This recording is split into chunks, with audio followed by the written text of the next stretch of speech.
Hey guys, welcome back to the shop and episode 3 of my Join It series. So without further ado, let's get started on the sliding dovetail miter joint. Boom!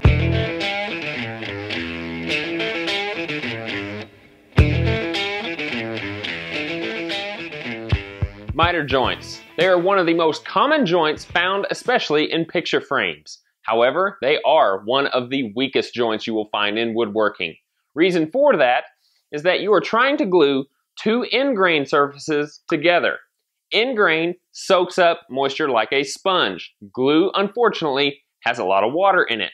So whenever you glue two pieces of end grain together, the glue is not going to be as strong over the course of time, and after natural wood movement, the glue surface area is going to break down and the joint will come apart. Now, there are many ways that people go about combating this to try and keep it from coming apart over the course of time.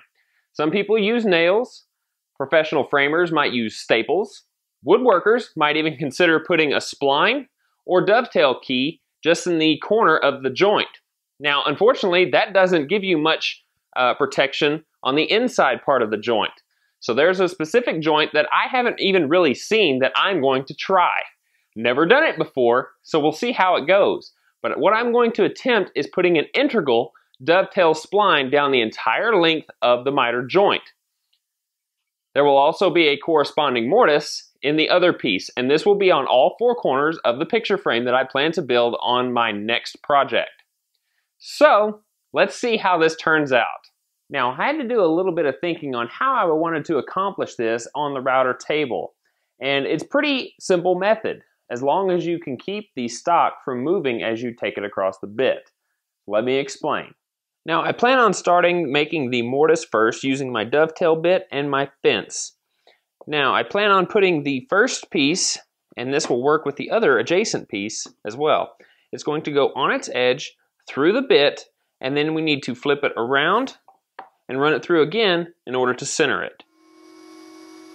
Now, with the help of a feather board, it will keep it up against the fence so there'll be no wandering, which is pretty typical of running the board through a dovetail bit like this. Now, without changing the height of the bit, we've moved the fence into the bit so we can run the adjacent piece on its edge over the bit and sneaking up on the measurement until we fit exactly inside the mortise. Be patient with this step.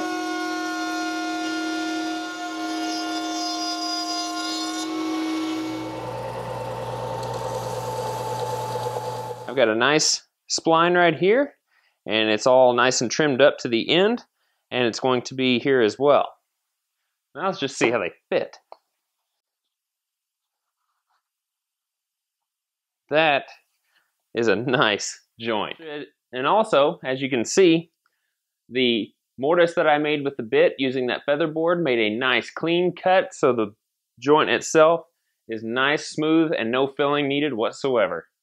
Now the only thing left is this gaping hole left on the other side of the dovetail mortise.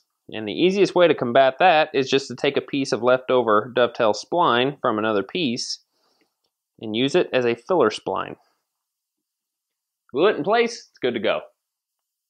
Well, that just about does it. I hope you guys enjoyed this particular joint. I think it's a really out-of-the-box thinking joint when it comes to picture frame making, and it's going to take a lot of preparation to get it just right. But I think I can do it, and I can't wait to start it on my next build. So, that's it for the sliding dovetail miter joint. Be safe in your shops, and I'll see you on the next Join It build.